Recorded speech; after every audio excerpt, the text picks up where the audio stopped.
Hey guys, it's me, Seren, back with another video. Part 3 of my Roots review. We're halfway through. We're in the home stretch. We're coming through to the end. It's now 10 years later. We've switched from the original actress to Anika Noni, who again, like I said, I love, love, love. I think she's a brilliant, brilliant actress, extremely underrated. I loved her in Dreamgirls. So we've switched to Anika Noni as Kizzy. Their son George he's about 9 or 10 now. He's still raping her, so we pretty much open with, they don't show him raping her, but he's leaving. And basically what they show is that after he leaves, she immediately bathes off, cleaning herself from what she did. She goes to a bucket of water that she keeps by the door, and she completely bathes off her underarms, her private parts, and then she reaches and she gets mint and she starts chewing it to get her mouth fresh, and she spits it out. And again, this is a scene of showing how she's still, keeping clean, again, holding on to dignity. I can't stop you from doing what you're doing to me, but I can still hold on to my own sense of dignity and self-worth in the way that I treat myself. And I think that is really, really important. Even now, your own self-worth, self-care. What I'm talking about is self-care. Taking care of yourself is really, really important. So we see that Kizzy keeps the beads that Kunta gave her by the door, and she prays to him in Mandinka before she kind of leaves out to start her day. So she's still keeping these old ways and these old traditions alive. And we never see Belle and Kunta again. They take Kizzy away and that's it. And I was reading that, they really did that on purpose, because in the original Roots, I think there's a scene where Kizzy somehow makes her way back to the old plantation and finds out that Kunta has died and Belle has been sold away. But in this version, there's none of that. Families get broken apart, people get split up, people get sold, and that's just the end. The end. We don't see those people anymore. And I feel they really did that on purpose to show there were no happy endings. Slavery was just, they ripped apart families, they took you away, they separated people, and you never saw your parents again, and you never saw your children again, and you never saw your brothers and sisters again. And they didn't feel anything, they didn't have any empathy, they didn't feel anything. So they really showed that the brutality of ripping up families, and we never see them again, and we never get any closure, period. And I'm really glad that that's something that they've changed in this version from the original. So we see that she's raised George. She loves him. She has a lot of love for him, despite the fact that, he is a child born of rape. And they show that he likes birds. He likes chickens. He keeps sneaking into the chicken coop. He wants to touch them. He wants to mess with them. And we see that Tom Lee, who's the master, comes and catches him and takes him back to Kizzy and is like, your son is fucking with my birds. Now, he deliberately distances himself from George, despite the fact that he's even the one that named him. And at one point, George asks about his father, and he says your father was some no-account white man just passing on through. He distances himself from what he's doing to Kizzy, and the fact that it resulted in a child. There's again dissonance, this idea of I can do whatever I want, but I can separate myself from it. It's not a part of my everyday life. It actually has nothing to do with me. I don't have to take any type of personal responsibility or accountability for it. Kizzy is completely traumatized by him. She visibly recoils when he looks at her, when he touches her, get the fuck away from me. And Anika Noni is just such a brilliant actress that watching it was just she's really embodying this character, like I said, she recoils. She doesn't say anything. It's all in her face and her facial expressions and her body language of don't look at me, don't touch me, just say what you gotta say and go. So what Tom does is he takes George to do cockfighting. He wants them to be afraid of the birds. You keep sneaking in to touch my birds, to mess with my birds. So I'm gonna show you a fight. I'm gonna show you, how real it really gets. So you will be afraid of them and you won't want to touch my birds anymore. So then there's a scene where they're riding in the wagon to the cockfight. This is George's first cockfight with Mingo, who is another slave who's Tom Lee's official bird keeper, bird person, And Tom Lee is telling the story of how he got into cockfighting. And basically what he says is, I fight them because they're magic. The money that I made fighting them elevated me from poverty. I came to this country and I'm Irish and people hate me, and I came from this poverty-stricken family with all these brothers and sisters, and now I own my own farm and I own my own slaves, just like abracadabra, all because of these chickens. They're magic. People might hate me for being Irish. They may hate me because I came from a poor family. They may hate me for all these reasons, and yet, I was able to make this money fighting cocks, and now I own my own, plantation, and I own my own slaves. And it's just like, that is privilege. That is privilege in a nutshell. I thought the scene was great. I thought they very deliberately included it as an example of privilege, because people, and by people I mean white people, love to act like they don't understand privilege. Well, how can you say that I have privilege when I grew up, dirt poor in Appalachia to meth addict parents? Privilege doesn't mean you grew up, rich with a silver spoon in your mouth. That's what you hear when people say privilege, but that's not what we're necessarily talking about. Number one, there's all different types of privilege, but the number one privilege in this country, the one that will get you the furthest in life, even further than being rich, even further than being educated, even further than being heterosexual, even further than being able-bodied, even further than being cis. What will get you further than all of those things is being white. If you're white in this country, you have a chance. You have a shot. You have a little something. You have that little edge. I remember Chris Rock used to have this joke where he was like, there's a one-legged waiter, like a one-legged gay waiter in here right now that is poor. He only has one leg. He's a waiter, and even this guy wouldn't trade places with me to be a rich, successful man with all of my body parts because he's white and I'm black. He's like, oh, I think I'm just gonna ride this white thing out, because white privilege, I would say white privilege and then male privilege are definitely the two greatest privileges you can have in this country that will take you far. And Tom Lee is a prime example of that. You came from a poor family, you're Irish, so people hate you, they think that you're dirty, but you still have privilege as a white person in a white supremacist society that sees black people as inferior. So just you being white, despite the fact that you're Irish, despite the fact that you're poverty-stricken, despite the fact that, you have all these brothers and sisters and mouths to feed, you were still given the opportunity to, number one, even make something of yourself by cockfighting, and number two, you had the opportunity in antebellum America to own a plantation, to own other people, to own slaves. You had a privilege because of an accident of birth, you were born white.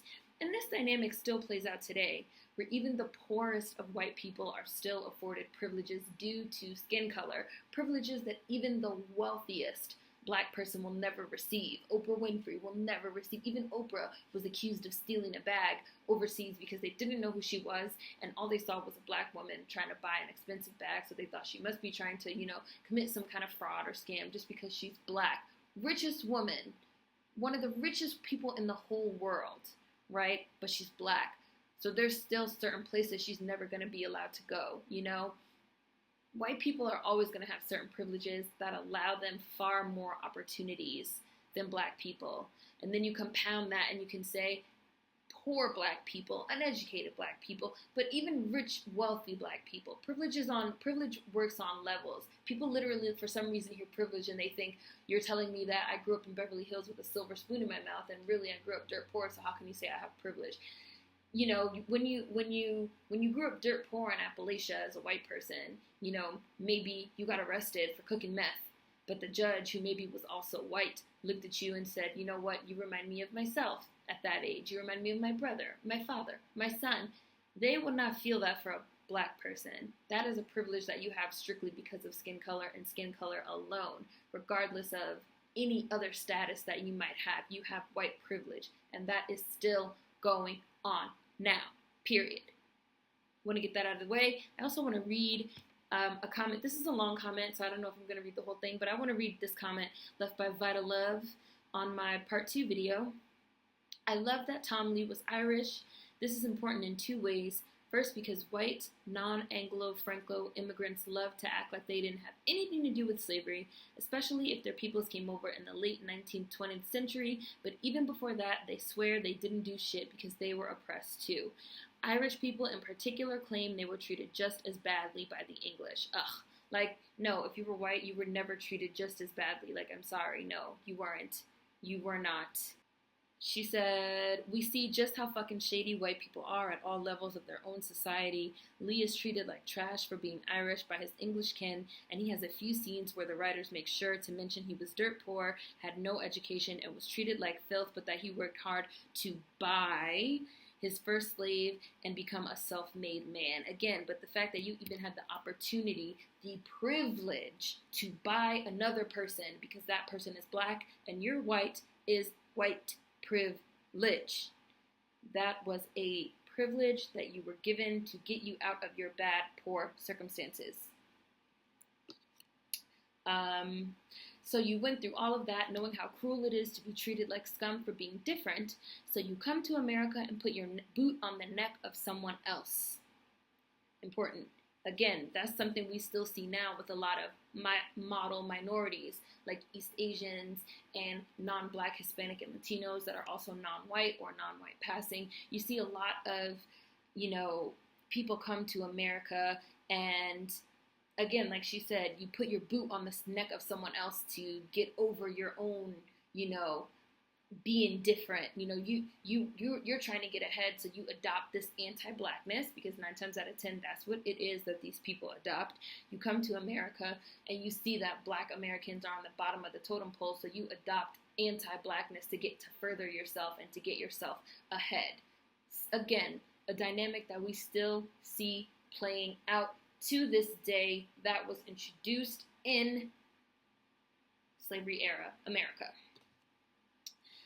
Lee's speech represents every non-Anglo white, as well as some non-black POCs, who try to play both sides of the coin when it comes to accountability. You are white when the privilege benefits you, but when we call you out on it, all of a sudden you aren't considered white, or you are an ethnic white. Whatever. Before, during, and after slavery, when there was a chance for all disenfranchised folks to band together, you chose your come up on the backs of blacks by co-signing anti-black views. Still happening today, 2016. So-called ethnic whites were always white, and the only reason why Anglos were trying to deny them at first was because they didn't want to share the wealth, but they also needed those low-caste whites on their side, right? To keep them from forging unions with African peoples, all whilst keeping low-born whites in check, hence the middle-class folk. Non-Anglo whites, and I'm also going to say non-black POC a lot of the times here, refused to accept that to cash in on the American dream check, they had to become anti-black to do it. For white people and non-black POCs, they refused to accept that to cash in on that American dream check, they had to become anti-black to do it. Still happening today. They had to accept the crown of white supremacy in order to make it. And that is why they, like good old boy Tom Lee, stay insecure about their immigrant statuses generations later. Brilliant comment, amazing comment. Thank you, Vita Love. You're awesome. So, getting back to Roots. They're riding in the wagon. They go to the cockfight. Tom's bird is losing. And Mingo, his bird guy, is fighting the fight for him because he can't get his hands dirty by doing it himself now because he's too good for that now, even though that's the way he started off, right? With one chicken or a handful of chickens fighting them himself. Now that he's gotten to this certain level where he actually owns some other people and owns a plantation, now he has one of his slaves do it for him, right? And we see how badly Tom Lee wants to be accepted by the Southern gentry, by the upper class. He's dying to be accepted. And so the main way that he, shows that he can be one of them is by, again, really playing up the fact that, he's white, he owns these slaves. I have a farm, I have a plantation, I have my own slaves. I'm just as good as you people. And look, I have this bird guy that's going to fight for me and do this for me and that for me. Again, putting your boot on the neck of somebody else to climb up, right? So George loves it. So actually the opposite thing happened. He took him to the cockfight to try to scare him, but George loves it and gets like obsessed. He's all in. The only time he gets afraid is when the bird gets hurt, because Tom's bird, I want to say, ends up losing, and the Mingo like sucks the blood out of the bird's neck and then tells George to pee on it. And George is scared. He's like, what? Why do you want me to do it? He like questions him, and then he like jerks the bird at him and he jumps back. And Mingo's like, see, you have to be a man with the bird. You're not a man. You're just a chicken. You Chicken George. And that's where like the name Chicken George came from. So Mingo gave him that name. And Mingo was kind of ornery and he hates people. And we see why. He gives us a really great explanation, which I'm going to get to further in this review. I mean, basically the explanation is that it doesn't make sense to love people and get close to them because at any moment we can all be ripped apart. Reasonable, but over time he grows to love George. He basically trains him as his apprentice. They forge this bond, which I'm going to read you one more comment. Someone mentioned the love between George and Mingo and how Mingo kind of, you know, lets him in. And it was a part of another comment about black love and family. The whole also Roots is a testament to black love and family. Kunta and Belle, Kizzy and Noah, you know, black people have always and will always love each other despite how brutalized we are. Someone had left a reply to that comment also mentioning Mingo and his growing to love George. And it's like, that is what got us through this, that love. That even when you try to like close yourself off of like, well, I'm just not gonna feel anything and I'm just not gonna talk to anybody and I'm just gonna be to myself because I know at any moment this could all get ripped away from me. The relationships that were forged and the love that we as black people have for one another was what really got us through that atrocity. So I thought it was really wonderful that they showed how Mingo and George is, you know, Mingo kind of steps in and becomes a surrogate father figure to George, even though George's father is Tom Lee, who is fucking there. But Mingo steps in and again becomes a surrogate father figure to him and teaches him about the birds. And they move, when Tom kind of sees how George is infatuated with the birds, he moves him out of his space with Kizzy and like tells him to go live with Mingo, and they live like in the chicken coop. So, you know, he plays a very important role in his life, and George also opens Mingo up to feel, which was great. And also to see the love between, you know, two black men was also really, really nice to see a love and a kindness and an affection displayed was great A+ representation.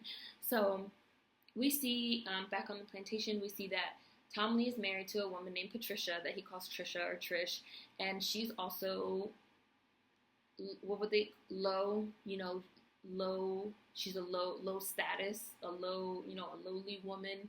She's like, they say that she's from the woods. They say like, oh, she's gonna like run back to the woods. So she's not Irish, but she's like a poor backwoods country redneck basically. She's struggling to read because she can't read, and she's also just like Tom trying to kind of get accepted by this southern gentry. So Kizzy, who we know she knows how to read because Missy taught her, is teaching her how to read. She's teaching her white mistress how to read so that she can learn about farming and so that she can learn about the world and so she can have things to talk about. And Kizzy also advises her on how to act around society ladies, which is what she calls them, society ladies. Because again, Kizzy grew up like this with Missy. So Kizzy knows more about, you know, the etiquette of a proper society, this southern gentry, this white, you know, lauded society, than this white woman from the backwoods. Yet this white woman is seen as better than her and superior strictly because she's white, strictly because of the color of her skin. Even though Kizzy is more educated than her, she can read while this woman is illiterate. She's more refined than her. She grew up attached at the hip to Missy, who was the daughter of, you know, southern gentry. So Kizzy knows more about that life than her, but Kizzy is black. So Kizzy is the slave. Kizzy is seen as inferior, while the backwoods country white girl married to the white Irishman is seen as superior. Again, white privilege, and all the things that white privilege entails, and all the things that white privilege can give you, regardless of your actual experience, knowledge, know-how, which is ironic because white people are always accusing that of us, right? Like, oh, and you black people only got the job because of affirmative action, even though affirmative action benefits white women more than anyone else. But and another job that went to a black person because of the fact that they're black and diversity, and you got into that school just because diversity. But it's like, no, nepotism is a white thing. This idea of getting ahead just because you're white, that is a white thing. This idea of getting ahead because you know somebody, or that's something that y'all made up, not us, going all the way back to slavery times. And I also wanted to say that what I also was reminded of watching the scene of Kizzy and Trisha, where Kizzy is advising her on how to read and what to say and how to act around these women of the gentry, these daughters of the Confederacy, was of The Help, the movie The Help, and the book The Help. Kind of similar to The Help, you see that these black women are the backbone of this society. They are the friends of these white women. There's a scene kind of similar in The Help where this woman, she's like country and she doesn't know how to cook, and she was like dirt poor, and she ends up meeting this guy. I want to say he's like a doctor or something, and she hires her help, and I think her help is Octavia Butler, and obviously the other help in the movie is Viola Davis. But so she like hires Octavia Butler, and Octavia Butler is like cooking all the food because this woman doesn't know how to cook, and she's trying to like basically like teach her, like, listen, this is how you operate in this society. And the girl can't get pregnant, and Octavia Butler's like, you're drinking too much, and you're doing too much, and you're smoking too much, and you're wearing these tight clothes, and this is what you need to do, this is how you need to act. They're like the friends to these women. They're the strength for these women. They're the advisors for these women. They're the, like I said, they're the backbone of this society. They're also the emotional strength for these black men, as we saw Belle be for Kunta. They're the physical bodies to be used by these white men, like as we see the way that Tom Lee treats Kizzy. Black women are like the core of this society in all different ways. Kind of like I said in my last video, we see how Belle is like the one, she's all up in Mass's ear, and she has all these balls up in the air running the plantation, and it's like, that is what we do. That is what we do. Like, we hold shit together, we keep shit going, and we still do that to this day.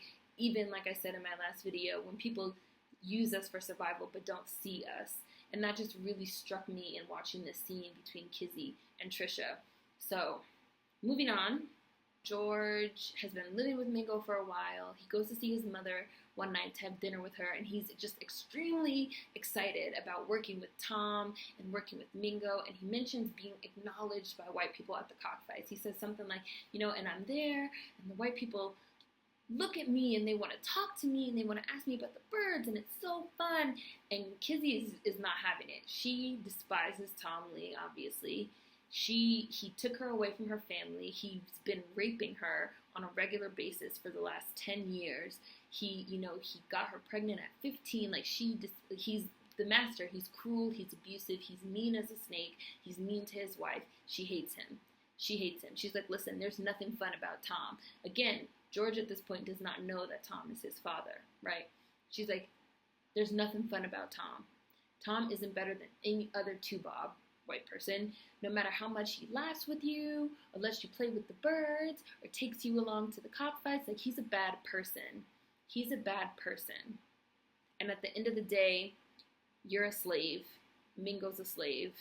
Tom doesn't like you. He doesn't give a fuck about you. He only cares how much money you can make him for these fucking bird fights. And I was like, Kizzy learned her lesson. It was a lesson that she initially seemed unwilling to accept in her friendship with Missy, but once Missy sold her out and revealed that she taught her how to read, and she was ripped away from her family and sold basically into this fucking hell that she's living in now, she learned her lesson about where we are as black people versus where they are as white people, and how they see us, right? And I was glad that she told him that, because this idea of like, oh, it's a childlike idea. Like, George is a child when he has these ideas. He's 10, and he's like, and it's so much fun, and the white people talk to me, and they notice me, and they're so nice, and they ask me about the birds, and Tom is so nice, and he's so friendly, and we talk, and blah, blah, blah. This is that coon mindset. This is that childlike, naive mindset that we see play out with people like Common, people that are removed from what's really happening, from the reality, from the harshness. You know, they laugh and joke with white people and they forget how terrible things really are and how terrible things can be. And they convince themselves that massa can actually be their friend. And all they have to do is just extend a hand in love and everything will be fine. Until the day comes when, as Kizzy learns, massa becomes angry with you or you do something wrong, and then these white people immediately remind you that you are a slave, that you're a property, that you're a nigger, that you're a monkey, that you're this, that you're that. And again, these are still patterns that play out today in 2016 with white people that you think are your friends until you piss them off and they call you the N-word, right? Still playing out today. Still playing out today. Cycles. Again, and this is stuff that I always say is really ingrained into our society. These were seeds that were sown during slavery era that have now grown into tall trees. And you have to literally wake up and decide you're going to unlearn all this shit. White people, black people, you can't just, oh, I'm not a racist, so that just, like, I don't have to unlearn anything or make any type of conscious efforts and decisions to unlearn problematic behavior and ideals that were subconsciously and conditioned into me ever since I was born in this fucking society. Oh, because conditioning is not a thing, and these, you know, self-fulfilling cyclical ideologies don't really exist, you know, like, no. Until you fucking see the forest for the trees, as the saying goes, and you start cutting these fucking trees down, it's gonna keep happening. It's gonna keep happening. It's been happening this long, it's going to continue. So we jump ahead probably another 5 years, maybe not 5, 8 years, and we see that George has grown up to be very close with Tom Lee, with the master, and his wife, who are still shunned by high society. We see them show up at church. We see Tom Lee and his wife show up at church, and they don't let them sit in the front. They make them sit in the back. And he says, like, why do we always have to sit in the back? It's like, because they don't fucking respect you. Like, they'll let you in the church because you're white and you have that white privilege, but they still don't fucking respect your ass. You got to sit in the motherfucking back.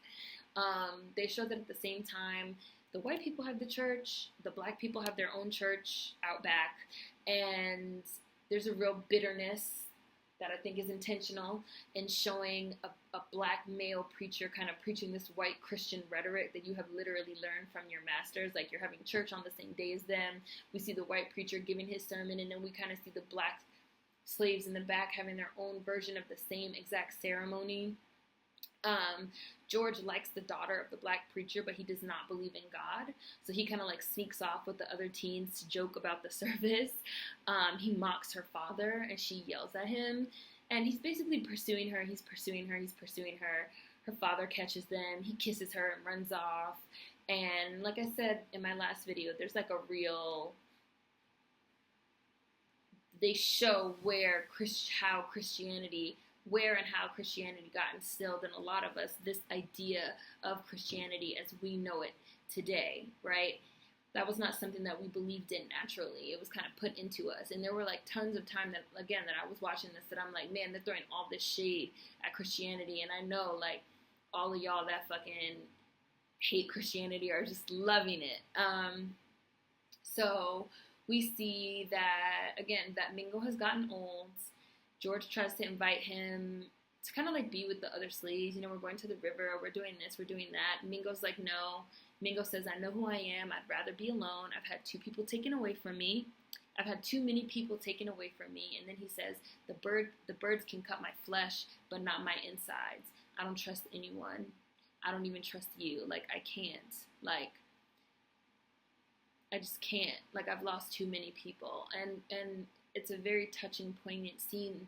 Again, the series does not shy away from the reality of at any moment families, friends could be taken away. You know, this isn't a one big happy plantation fucking family. At any moment, anyone could be taken away, could be killed, could be lynched, could be ripped apart by dogs, just never to be seen again. So George has been secretly training the birds on his own to jump higher. We see that. He tries to approach Mingo, like, oh, we should train all the birds to jump higher. Mingo's like, no, like, I know, but he kind of gets him with that young whippersnapper. You know, we've been doing it this way my whole life. We're not going to start doing it some other way now. So George secretly trains one bird on his own to jump higher. The next time we see them at a fight, They're losing, and George tells Tom, let me put my bird in. Like, I've been training him to jump high. Like, I know, most of the times that our birds lose is because they get attacked from above. But I've been training my bird, like Red or something, to jump higher. So if you like put my bird in, like, I know that like it will win or whatever. So he agrees to put his bird in. George finds out that he's fighting against a freeman. What's his name? Named Marseille,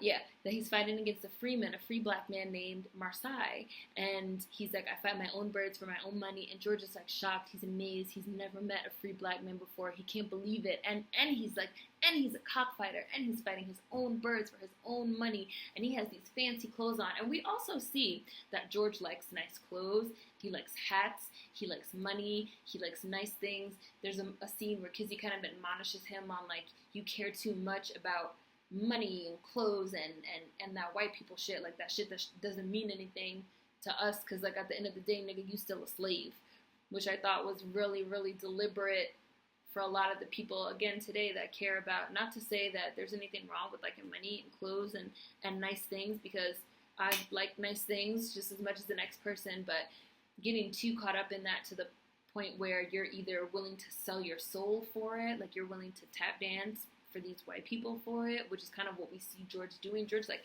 puts on this show and he like goes all in. He like has this big mouth and he's this charming guy and he's dancing. He's putting on a show for white people because he knows he's going to get rewarded at the end with certain things that he likes. Again, we see that play out today in 2016. You put on a show for white people so that you can get rewarded.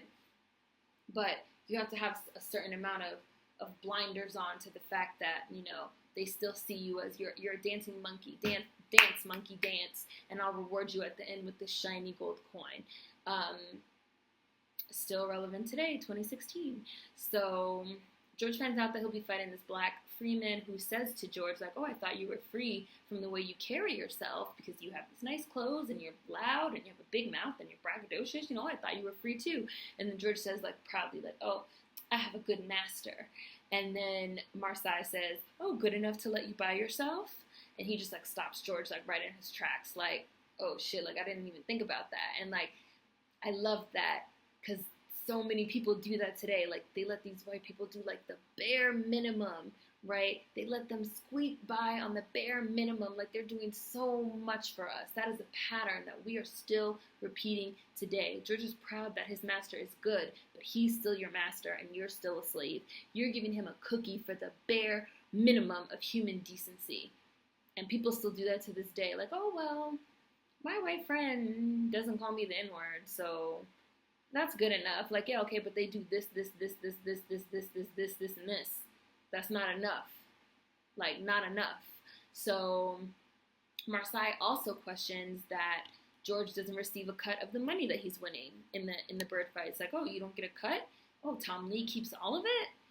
And we see that from the minute they meet, he's giving George ideas that George has never even thought about, because again, he's just been happy with receiving some nice clothes and some shine and going to the fights and being able to talk to the white people, and so now he's starting to think like, oh, maybe this isn't enough, maybe this isn't enough. So the fight commences, George wins, his bird wins. The freeman says, oh, Marseille, he says, no hard feelings, but make sure some of that pot is yours. And then he tells George, like, I'll be in the area for as long as it's safe. Being free is a perilous life because there's always the risk of capture and being forced back into slavery, but that it's still better than the alternative. And later on, Marseille ends up starting a relationship with Kizzy, and they have a conversation where he talks about at a certain point he's going to have to move on because he's getting tired of having to show his papers, and he's getting tired of having to obey a curfew. In one of the earlier episodes, when Kizzy is born and they go out to do the naming ceremony, some white men approach them and they say, there's no niggers on the road after dark in the state of Virginia, without the tax. And these are ideas that we still see see today in Baltimore and Ferguson. Oh, and there's a curfew, and you know, when black people are out after dark, and it's too many of us, it's 3 to 5 of us together. Oh, it's a gang of fucking niggas standing on my corner, and oh, it's a bunch of suspicious people standing on my block, and they call the cops on us, and what are you doing here, and do you live around here, and you know, in these gentrified areas out in Brooklyn, you know, oh, and show me where you live, and show me your ID to prove to me that you live in this neighborhood, and show me your papers, boy. You know, it's no niggers allowed out on the street after curfew. Seeds that were planted that have grown into trees of our collective society that are self-fulfilling and self-sustaining until we wake up and we all collectively make the choices to cut them down. Period. So George says, oh, I'm going to come see you sometime about the papers that it takes to get free. And then he goes to ask Tom Lee for his cut. Tom is talking to one of the gentry people, and initially I thought that after George won, so the dude asks to buy George because he wants George to fight his birds. Tom says no, and then the dude invites him over for Easter dinner or something. Now initially I thought that like, oh, like you're finally getting their respect, but it ends up turning up that was a setup. That was a setup, that they invited Tom to basically tease him and embarrass him at the table. And matter of fact, I'll get to that. One more thing I want to say about this cockfight is that so George goes to ask Tom for his cut of the winnings, and the first thing Tom says is, "Who told you that? Who told you that you're entitled to a cut of the winnings?" And George is like, "Oh, I just like heard it around." And then Tom's like, "Oh, fine." And then he agrees to give him, you know, a cut, and he gives him the money. But notice, he did not offer it. George had to ask. That is a certain mindset. I'm going to fucking ride you for free for as long as I can. I'm not going to offer you shit. I'm not going to be a decent human being and offer you a cut of your winnings. You have to ask me. If you're not going to ask me, I'm not going to do it for you. I'm not going to do it for you. So that was a really, really interesting thing to see as well, because again, a lot of white people still have that mindset. You want to work that 40, 50 hour a week schedule? Okay, fine. But then you find out that fucking Becky that sits in the corner cubicle is only working the 20 to 30 hour a week schedule, and she's making the same amount as you or more. And then you go to your boss and they say, oh yeah, you know, actually we have been meaning to give you a raise, and then they give you the raise, but they don't offer it. You have to ask. A certain mindset. So the preacher's daughter, her name is Matilda. Tom Lee ends up buying her and bringing her over as a kind of also a reward for George, because he won the fight and he won him a lot of money, because the man, we see that he loves money, because he sees money, again, it's his way of getting into that gentry, that upper class. So he buys Matilda as a reward, like, keep making me money and I'll buy you whatever you want. Like I said, we already know that George likes certain types of things, but I'm not going to give you a cut of your winnings until you ask me. I'm just going to give you things. So when Matilda's brought over, her father's brought over with her, just for the day or the night or whatever, George introduces him to Kizzy. Now, Kizzy doesn't believe in God. Kizzy believes in the Mandinka traditions of Jufure, that Kunta has taught her. So they have this very formal tradition of meeting. It's very dignified. You know, Matilda says, like, my father decides who courts me, and George wants to court me. And, you know, again, holding on to their dignity, even in the most inhumane of circumstances. They really show black people to be this dignified, proud people, regardless of what happens. Again, more than even the white people, who are just savages that do whatever they want without any hint of civility. So Matilda's father, the preacher, asks Kizzy if she's of the faith, and Kizzy goes, I am, but not your faith. And then she goes in on this man. She's like, I'm not invested in the white man's God, and my father told me that y'all only believe in the Lord as y'all do because it was beat into you. And I was just sitting back watching, like, I know some of my followers are sipping the motherfucking tea right now, because this series is so hard on Christianity, you know, very truthful in the depiction of how it was impressed upon slaves. So Matilda's father challenges Kizzy about God's love. You know, he says something about, like, you know, well, God loves all of us and God's going to deliver all of us, which again, was something instilled into Black people, this idea of do nothing and God will deliver you. Well, I believe that God helps those that help themselves. And Kizzy asks him, when he starts talking about God's love, she goes, okay, well, you tell me something. Are you allowed to preach from the book of Exodus? Why don't the white people let you talk about Pharaoh or the Israelites or slaves marching across the sea to be free? I bet if you talk about that, you'll find yourself swinging from a tree. I bet them pages are cut right out your Bible. And the preacher's just in shock. He's just in shock. He has nothing to say. And we really see why George has an irreverence for the pulpit. We see that Kizzy is really her father's child, her father's warrior child, and her mother's too. And again, Anika Noni Rose gives such an amazing, nuanced portrayal of this woman that has been suffering this immense amount of trauma from being taken away from her parents and being raped repeatedly, but she has this backbone of steel, just the Black woman's strength. She's taken her lemons and she's trying to make some motherfucking lemonade, you know? And she ends her diatribe by saying, like, have your God make slavery go away and I'll meet you in church every Sunday. And I was just like, well, she put them all right in their place. She better. She better. So that was just an amazing scene. That's another scene that, for all of y'all who have not been sure about watching because of you don't know about the depictions, this is definitely another scene that definitely makes the whole series worth watching. Just a very truthful, irreverent scene. So later on, George tells Kizzy that he's planning on marrying Matilda and that he's been saving up money to buy their freedom. So like his freedom, Matilda's freedom, and like Kizzy's freedom. And Kizzy's like, you ain't never gonna buy your freedom, boy. Like, Tom Lee is making too much money off you with these birds. The money means more to Tom than you do. You can't make any plans depending on him because at the end of the day, he has all the power. Your power structure is off. Your power dynamic is off. You're operating under the assumption that y'all are equals, that you gonna go to him with this money and say, I'm buying my freedom, and he's just gonna say, okay, and sign the papers and let you walk away and let all the money you make for him off these birds walk away. Why would he do that? Y'all are not equals.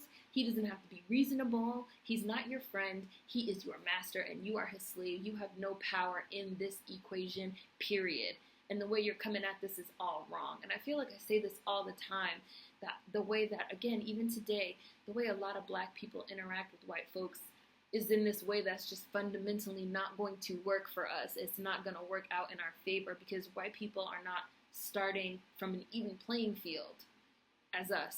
So you can't operate with them in a certain way. It's not going to work. And we see that, again, play out here in a way that is easily echoed today in 2016. So, like I was saying, we jump forward to Easter. Tom and his wife, who were invited at the chicken fight, they go to Easter at the dude's house. It's like a very fancy affair with all these high society folks that fucking hate them. Tom has no manners. Tom Lee has no manners. I literally said, out loud while watching. I was like, yo, this is why these white people fucking hate you, Tom. Like, this is why these high society folks don't like you. You have no fucking manners. He doesn't pull the chair out for his wife to sit down. He doesn't help her down from the carriage. One of the other men has to like get up and pull her chair out because he's already sitting down, and they're all looking at Tom like, this poor ass motherfucker. No sense of etiquette. His wife is some like backwoods chick. Kizzy's been trying to like show her the ropes, but she doesn't know what to fucking talk about. Like, and I was just like, that's why they fucking hate you. But they might hate you, but you still have a place at the table because you're white. So on my side, the Freeman shows up at the Easter dinner. George introduces him to Kizzy, and he falls for her right away. He is immediately taken by her and trying to flirt with her and run some game on her, and and why does someone as lovely as you live alone? And Kizzy's like, I live alone just like how I like it. I'll never have some man bossing me around like he's my second master. Bitch. I was like, okay. But I also want to say that it's worth noting, seriously, that Kizzy has never experienced love, especially not in the way that her parents did. She's only experienced the pain and degradation of rape, of being forced into an abusive, toxic situation with this man that, you know, she's never experienced a relationship, love, and she is almost kind of taken aback with the way that Marseille is pursuing her, because she just doesn't know how to take it. Like, what do you want from me? Why are you talking to me like this? What are you gonna want from me later, you know? And he says to her, and this kind of like breaks her down, he says, well, you know, I'll never understand a man who can't appreciate a woman that knows her own mind and has her own will, and she's flustered. You know, she's flustered. She doesn't know what to say. She just doesn't. She's like, oh, like, you know, and their courtship was also really nice. Kizzy and Marseille, this black man and this black woman, this free man and this black woman, you know, the way that he courts her is very nice. It's very direct. It's very respectful. It's very gentle. He's very gentle with her because he knows what she's going through. And that was also very beautiful to watch. So we see the white people discussing politics at the Easter table, and one of them calls Tom lowborn, and they insult him being Irish, and he fucking snaps. And again, just the irony is rich. Like, you want to be accepted by these people so bad, yet you're unable to find fault with the way that you treat black people. You know, this man calls you dirty for being Irish, which infuriates you, but you don't see the parallel with how you yourself treat black people. The dissonance is a trip. The dissonance, the fact that you can just straight up not see that.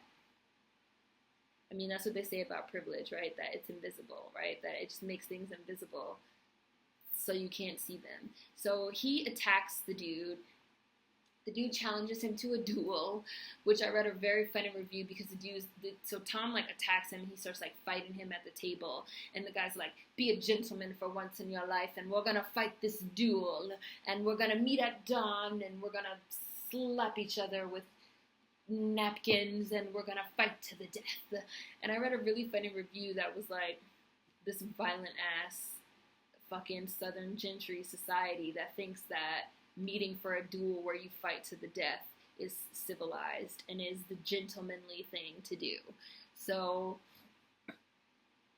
Tom orders George to be his second, which George accepts. Kizzy is pissed. She can't understand. She's like, you're too caught up in Tom and these birds. You can get killed by these white people and nothing will happen. You know, Marseille, who's like a calming presence on Kizzy, says, which I also liked, Kizzy, there's almost like a gender reversal, a role reversal, because Kizzy is like the spitfire, like she's the warrior daughter, she just says whatever. And Marseille is like the calming influence. He's like well, let's think this through, let's talk it through. And normally you see the reverse of that, where you see like, oh, and like the man is like, you know, and men get angry and they do this and do that, and like the women are supposed to talk them down. So Kizzy's like pissed, and Marseille is like, well, you know that George couldn't say no, like he's a slave, like let's be reasonable. And then George says, if Tom gets killed, we're all going to get split up. We're all not going to be able to stay together. Like, I had to do it. Like, I had to do it. And then Marseille says that the whole situation, again, was a setup to get Tom killed because the dude hates him and the dude wants to buy George. And when he asked Tom, Tom initially said no. So, and I agree with that. I thought at first that he had got his respect, but I agree that it was a setup. And then Mingo tells George, you can try to fool others into thinking that you're doing it for us, but I know the love that you have in your heart for Massa. Like, you're not just doing this so that we can all stay together. Like, you really in your heart don't want him to get killed. So they all end up going to the duel. Marseille goes to the duel to kind of like look out for George. He hops on the wagon. Again, he's free. He's free, so no one can tell him really what to do. They can't say like, no, you can't really come. He just like goes. He's like, well, you know, I'm not your slave. You can ask me. You can tell me not to go, like, as the white person with the agency, but like, you can't order me because I'm not your slave. Like, we see him have all kinds of agency, which is awesome. So they go to the duel. The duel is really bloody and gruesome and graphic, and people getting shot in the face and people getting shot in the hand. And I was watching, like, I have never seen no shit like this. Like, when I think of a duel, I've never seen a duel depicted that way, which again, that's kind of like revisionist history, right? To kind of like protect this idea of like noble Southern gentry, because a duel, fighting to the death with guns and then a sword, because then they sword fight, would be bloody, right? It would be bloody. It would be graphic. And so I'm glad that they showed that. Tom ends up winning. He gets stabbed through the stomach, and George basically hypes him up and encourages him like he does the birds. And Tom gets up and he wins. And then he tells George to like take him home. And George is like, and then we see George like sitting by his bedside like on some massive please pull through. And I just thought to myself, like, George is really in love with this man. And I had an inkling. So in the original Roots, George never knows that Tom Lee is his father until Kizzy tells him. She like confesses. In this version, it turns out that George has known for a long time, and so a part of him like loves Tom because that's his father, and a part of him also like hates Tom because that's his master and he's a child born of rape. And when I see him kind of sitting by his bedside, that's the first moment when I kind of got an inkling of like, I think he knows that that's his father. And I also thought, how painful must it be for Kizzy that her son loves his father, who is also her rapist? There's a very, very convoluted dynamic at play. And Tom wakes up, and Tom talks to George about how he worked his way up from poverty. And then he confesses, I want to buy my freedom. And then Tom's like, well, you basically saved my life in this duel, so I'm gonna free you. I agree. And George is basically like, okay, like I'm gonna hold you to that. So George and Matilda marry. The wedding, Marseille drops his hat at Kizzy's feet, which is an African custom. And Kizzy says, what you know about that? I was like, oh, and the first what you know about that boy in Black American history was uttered. And he tells her, oh, you're not the only one that knows about African tradition. And he like basically declares his intentions in courting her. And we see Tom Lee watching, and I'm like, oh, he's not gonna like that. Like, he's not just gonna let you like marry this man and be taken away. He's not gonna like that. So after George marries Matilda, Tom tells him, oh, the first year of your salary for the chickens, of the money that I've been giving you for the chickens, the next year is gonna go towards buying Matilda, because I bought Matilda for you, right? And I was like, and this is how people keep you permanently in debt. They come up with all these various things that you owe them. You owe me for this, you owe me for that, you gotta pay me back for this, gotta pay me back for that, which we see later on after the slaves are freed, which I'll go into a little bit more then. But like, so now, George, you have to wait a whole year before you can even think about buying your freedom, Matilda's freedom, Kizzy's freedom, because now all your money for the next whole year is gonna go towards paying Massa back for buying Matilda for you. Like, again, y'all, there's an imbalance of power. You're not equals. You're in a certain situation where Tom can just arbitrarily make up whatever rules he wants, and there's nothing you can do. They have a bunch of kids. Tom wants them to name one of the kids. Tom Lee wants them to name one of the kids Tom. George agrees. Kizzy's furious that George agreed. George says it's just a name, which makes Kizzy even more angry, because we've seen throughout this whole series the importance of names in their culture.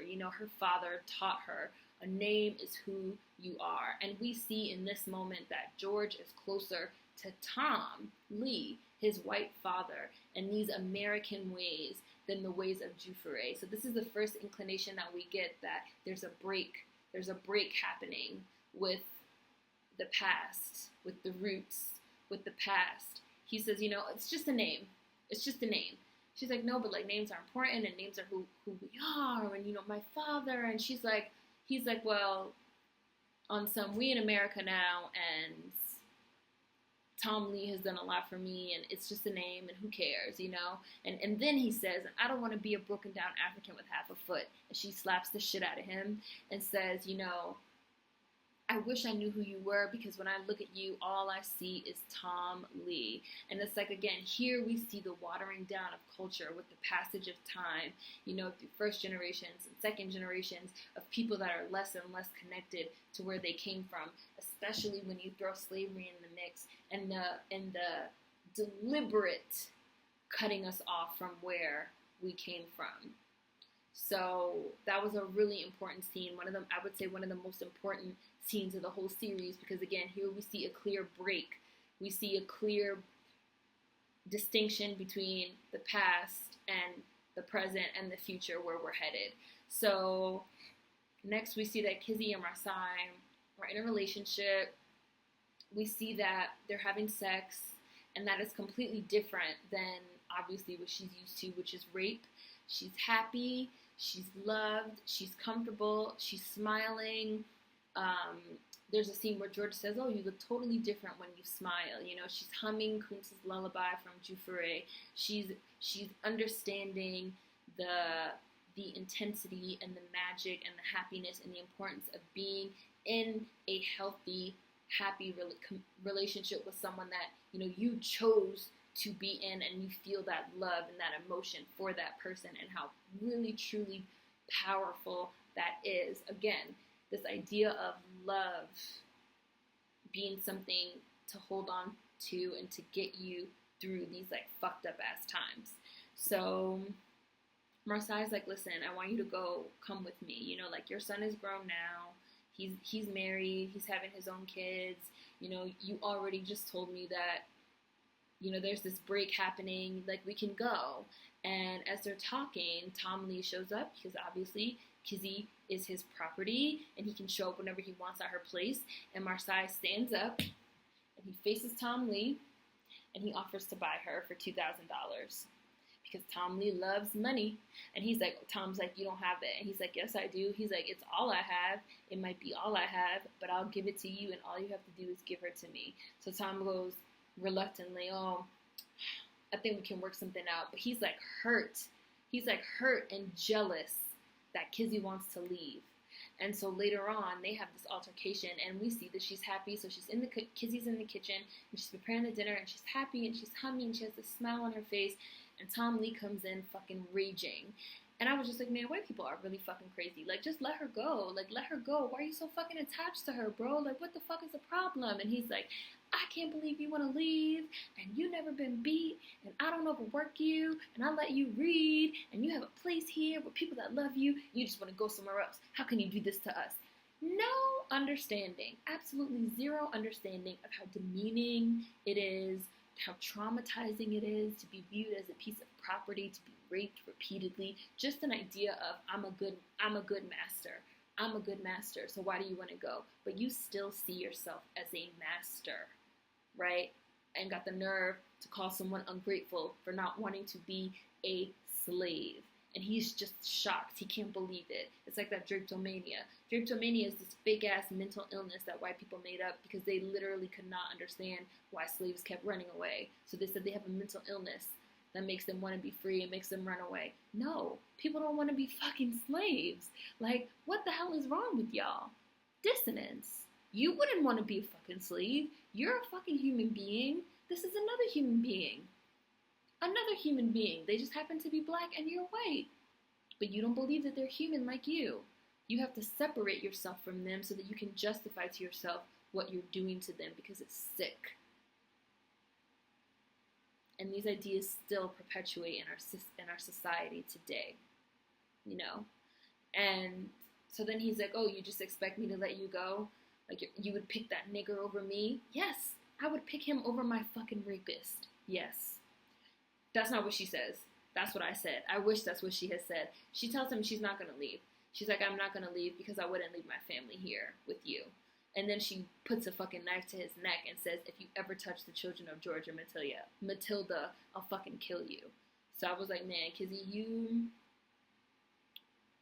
bold. But obviously you don't give a fuck. So she agrees to stay. We see Marseille leave. She makes the hard choice.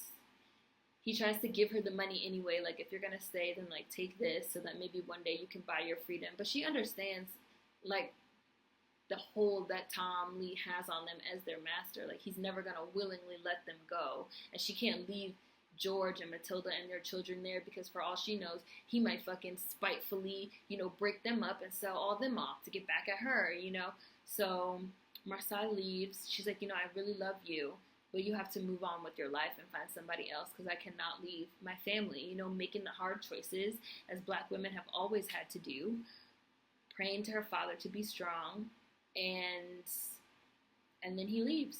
Marseille leaves, which is very sad and shitty, but you know, and I'm glad that they showed that because again, shit was not roses and buttercups and butterflies. You know, like people were having to make hard choices because slavery was vile and disgusting.